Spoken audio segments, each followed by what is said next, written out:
See, I told you they'd put wheels and a handle on these things. And they made them a little bit bigger too. That's right, we got the new Ninja FrostVault coolers. I got the 45 quart and the 65 quart model here. Let's check them out. So some of the things you're familiar with the original FrostVault is the actual FrostVault, the fridge temp dry store, right? It's a premium cooler. Under 40 degrees for days. Cold transfers into the drawer while keeping food cool, dry, separate, all that good stuff, right? That's the same thing as before. You have these locking latches. Again, same technology there. Got the little, the holes to actually put locks in if you want to keep it locked. On the 65 quart, you have 2 drawer spaces right there. Plenty of room. The 65 quart fits up to 97 cans or 60 bottles. The 45 quart holds 52 cans. Now the thing you'll see different is the all-terrain wheels, right? And then you got these new handles. Obviously makes it a lot easier to get moving and grooving. Got this rubberized handles, Ninja logo. Same thing on the big one here. That's the game changer with these coolers. Before they were so heavy, so cumbersome, right? But now you're able to slide these around, move them and groove them. These things are still pretty heavy. They came in big old boxes. The boxes said team lift. If you fill these bad boys up, you're probably gonna need some help getting them onto the tailgate and the back of the car, any of that jazz. But guys, I dug the original FrostVaults that we had. But again, my biggest complaint and pretty much every other comment on the video I did for the FrostVault coolers was it needs wheels, it needs a handle. They heard you guys, and that's what they did. I'm gonna take this top one off, and then we'll take a look inside of the coolers. But first, you'll notice on the side, they still have that drainage system here, right? Unscrew that cap. All the melted water and ice comes out through there. And it's the same thing on the bottom one right here. Got that cap right there. Screw on. It's got a rubber grommet around it, so nothing's leaking. On the 65 quart, you got 2 cup holders on the top. Right on the inside here, we're gonna take a look. Now you'll notice there is something new here. There's like an extra little level, goes down about 4 inches, about as wide as the cooler, give or take the room for the wheels, but plenty of room. Gives you instructions and a QR code for tips and tricks. Pre-chill the contents of the cooler for at least 3 hours. Fill an empty space with ice.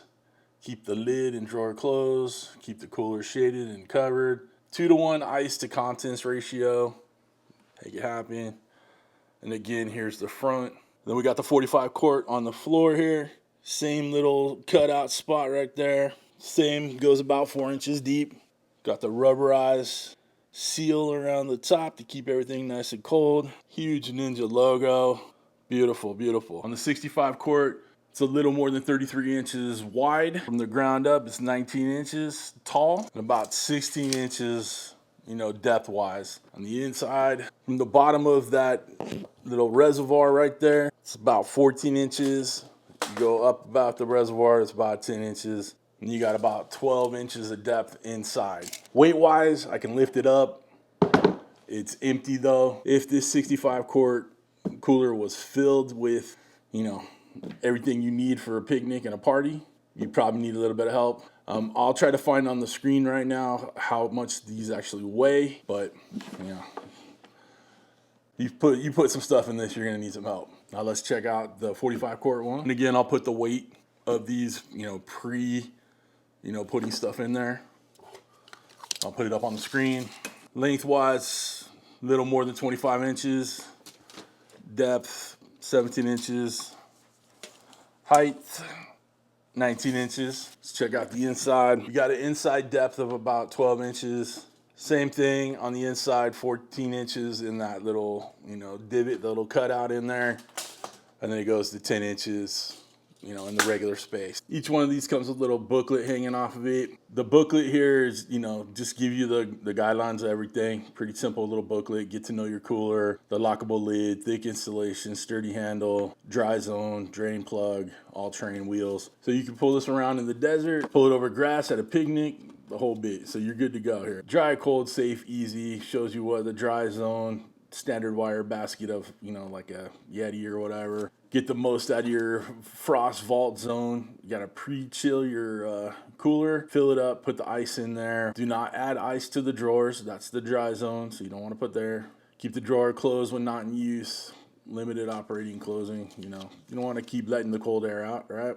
Maximize ice retention, cooler storage placement, all that good stuff. Cleaning your cooler, cleaning the drawer. So definitely worth checking out the little booklet as you go. Guys, if you have any questions about the FrostVault that I didn't go over or didn't catch in here on this video, put them down in the comments. You guys, the fact that they put the wheels on these with the big old sturdy handles, I mean, this handle is heavy duty. I'm impressed. Can't wait to use it. I'll put links down below if you want to grab one of these bad boys for the 45 or the 65 quart. I mean, for me, go big or go home, right? So get the big one. But pretty simple walkthrough of these coolers. Like I said, I dig the first batch of them, even though they didn't have wheels in the handle. But now that they do, makes it all the better.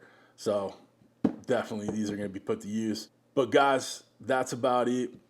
If you'd like to become a show producer like all the awesome people scrolling in front of me right now, people that love a good cooler, yeah, we'll go with that. Probably going to run out and buy one of these bad boys using my link. That's right.